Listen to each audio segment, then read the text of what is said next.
Hai, gue Eki. Kali ini gue akan mereview salah satu macOS terbaru, yaitu macOS Monterey yang baru saja di launching di event WWDC kemarin beberapa minggu lalu. Seperti yang kita tahu, tidak cuma macOS aja, tapi untuk iOS sendiri ada pembaruannya, ada iPadOS juga ada, dan tvOS juga ada, dan watchOS juga ada. Tapi ini semua masih dalam bentuk beta version ya, belum yang public versionnya. Mungkin nanti di bulan September mungkin baru terbit. So pertama gue akan bahas gimana sih cara downloadnya, cara installnya, dan apa aja yang masih disiapin. Oke, don't go anywhere. Oke, yang pertama kita buka dulu situs resminya Apple, beta.apple.com. Di situ kita akan download OS-nya. Kurang lebih OS-nya 11 GB kalau nggak salah inget. Tapi teman-teman harus login dulu melalui Apple ID baru bisa download filenya. Dan yang kedua, jangan lupa untuk backup karena sangat dianjurkan untuk backup. Kalau gue sendiri di sini gue backupnya pakai fitur Time Machine yang ada di Mac. Yang ketiga, siapkan harddisk eksternal atau SSD eksternal.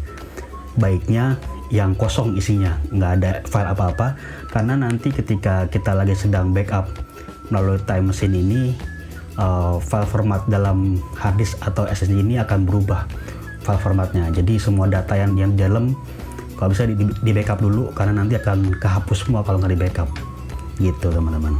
Yang keempat, setelah selesai backup, saatnya kita install, dan jangan lupa untuk menyiapkan atau menyediakan storage minimal 11 GB untuk instalasi ini. Yang kelima, setelah selesai update OS yang cukup lama, saya ngerasain hampir setengah jam lebih gitu, MacBook kalian akan mereboot ulang dan akan ada beberapa part di situ, ada instalasi lagi. Total mungkin 30 menit untuk instalasinya. Dan jangan kaget ketika nyala, nanti teman-teman desktop kalian akan berubah menjadi ungu, dan itu keren banget sih. Nah, setelah semua terinstall OS-nya, kita akan cek fitur apa aja sih yang baru di OS Monterey ini. Oke, kita bahas sekarang. Yang pertama yaitu desktop dan screensaver.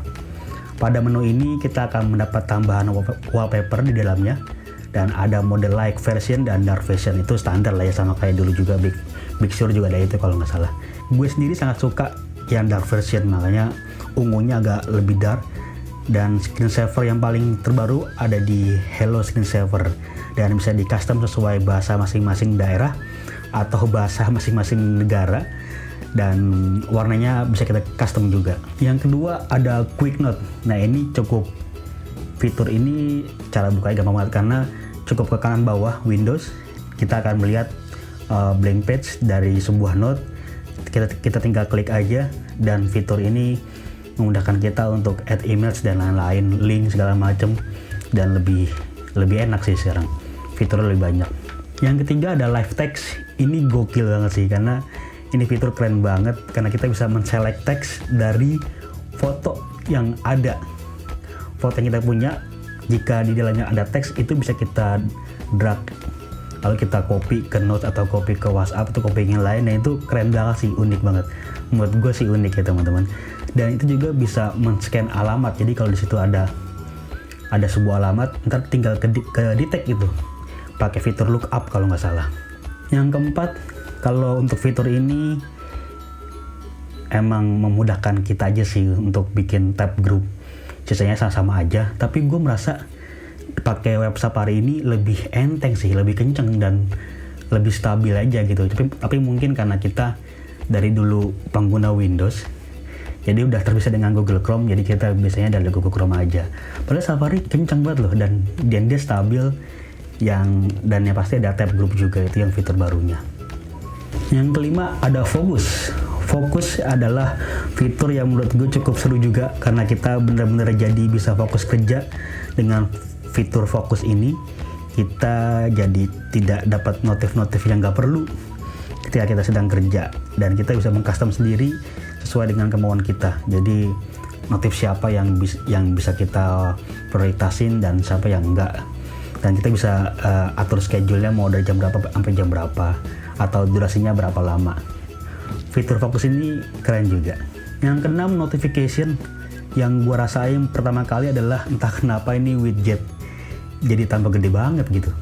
Dan ini nggak terlalu banyak perubahan sendiri, apalagi kalau kalian perhatiin saat gue sedang pairing ke AirPods gue ini, notif yang muncul tuh gede banget ikonnya.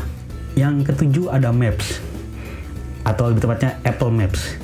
Ini salah satu fitur terbaik sih menurut gue, selain memang tampilannya yang jadi tambah keren. Entah kenapa Apple Maps ini jadi keren banget gitu, udah kayak lagi main SimCity. Walaupun gue cukup menyayangkan ya, ada satu hal yang di Indo tuh belum bisa, yaitu Apple Maps itu sendiri belum bisa sekeren kayak di luar sana gitu. Kalau kita di Amerika, kalau kita di mungkin Eropa gitu, yang kalau kita buka Maps itu kayak lagi main SimCity gitu. Jadi ada Maps-nya tuh jadi bener-bener keren banget ya, kayak kita lagi main SimCity gitu. Ada landmarknya, ada gedung-gedungnya, ada buildingnya, dan itu keren banget. Dan kalau lu perhatiin ya, pagi dan malam itu bisa berubah moodnya dan lightingnya berubah gitu. Kalau malam gelap, kalau siang terang gitu. Dan itu keren banget sih, map bisa sampai kayak gitu. Apple keren banget, gokil. Oke, sebenarnya sih masih banyak ya fitur yang belum gue bahas karena satu dan lain hal, terutama di AirPlay to Mac, Universal Control, karena gue belum punya iPad ataupun iMac di sebelahnya, jadi gue belum bisa drag and drop file gue, dan gue belum cukup bisa mencoba.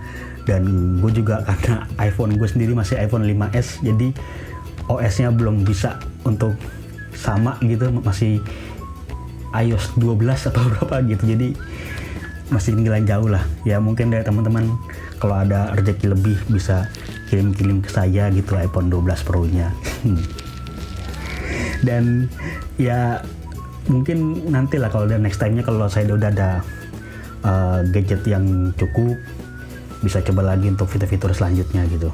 Tapi di satu sisi gue mau share tentang bug issue yang ada di OS Monterey ini, dan ini cukup mengganggu banget sih. Yang pertama adalah tentang Bluetooth issue. Jadi gue pernah ngalamin kendala ketika gue lagi pairing Magic Mouse gue, sempat ada masalah karena nggak bisa scroll ke up and down, jadi cuma bisa ke kanan kiri aja. Ketika pengen scroll arus bawah nggak bisa, dan itu baru bisa setelah gue turn off, dan gue turn on lagi baru bisa. Nah, yang kedua ini yang paling parah nih, yaitu AirPods Gen 2 gue. Sangat ngeselin banget sih, karena ketika gue coba pairing bisa gitu, tapi kalau gue lagi lepas AirPods-nya terus nyambung lagi nggak bisa gitu. Kadang-kadang audionya hilang tapi gambarnya nyala, atau audionya jalan tapi gambarnya nggak jalan gitu. Kayak gitu-gitu deh. Ntar mungkin kalau ada videonya gue coba kasih bentuknya kayak gimana. Tapi ini anehnya adalah ketika gue disconnect lagi masih tetap nggak bisa. Jadi harus benar-benar di remove dulu Bluetooth-nya. Bluetooth si AirPods ini harus di remove, dihapus dulu, baru pairing ulang lagi, baru kenalin lagi dari ulang, dan baru bisa lagi. Dan itu ternyata nggak cuma terjadi di YouTube doang. Jadi ketika gue nonton Netflix ataupun nonton Disney Hotstar, Disney Plus gitu, kadang-kadang isu itu tetap ada gitu. Gambarnya jalan tapi suaranya nggak ada, atau suaranya ada tapi gambarnya nggak ada, itu hitam aja udah gitu. Nah, itu cukup mengganggu banget sih gitu. Itu gue rasain di 2-3 hari pertama gue pakai OS Monterey ini gitu.